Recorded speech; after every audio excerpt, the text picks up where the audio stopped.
Hi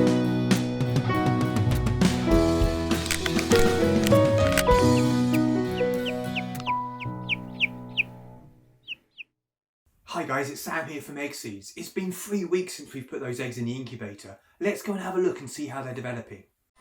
First we've got to get the eggs and then take them up to the nice dark attic where it's a lot easier to candle. You've got to be careful here, we don't want to cause any damage. Now we're up in the loft, it's nice and dark and we can see what should be going on the left hand side. As we're looking at all of these eggs, we notice they're quite dark, but you can still see that there's blood vessels and there's movement. And if you look really closely, you can see sometimes a beat or a flutter. But you can definitely see those embryos have been growing this week.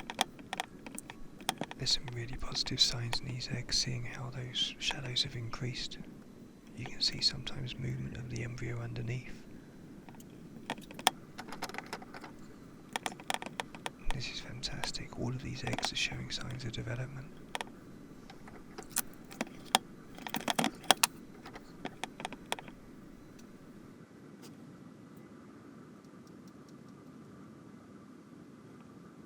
Again, on the left hand side is just showing you an interpretation of what might be developing inside the egg up to day 21.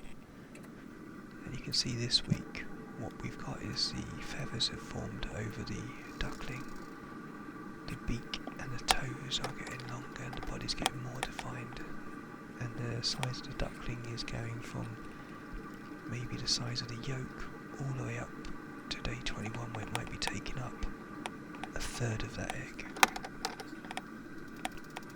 Okay, so as we look here you can see blood vessels and development, but there's something about this egg, can't quite put my finger on it, something's not quite looking as good as the others to me.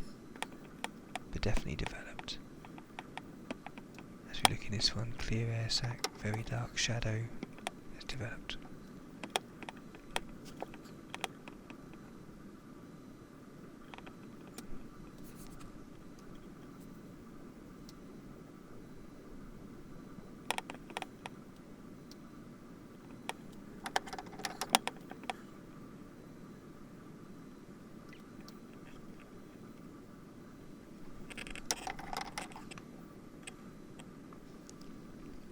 So as we've rattled through the eggs, what you can see is some good movement inside this egg there. Was that a cheep? You can see dark shadows where we can see the embryo developing inside that egg. The light area, that's the air sac where the light's passing through. It'll only be another 4 or 5 days now until that duckling, if it's going to hatch, will break through into that air sac and start to pip. That'll be an exciting week for us to watch. So we've got blood vessels, we've got a nice embryo developing in most of those eggs. There's only one egg we're not quite sure of. Okay, it's time to put the eggs back in. It's also another really good week, seeing that we've got 14 out of 14 eggs developing. Maybe one of those isn't looking so good. So now with hatch week, we'll just be checking those eggs just before they go into hatch cycle on day 25 and hoping that they get themselves into the right position and have the best possible chance to hatch out.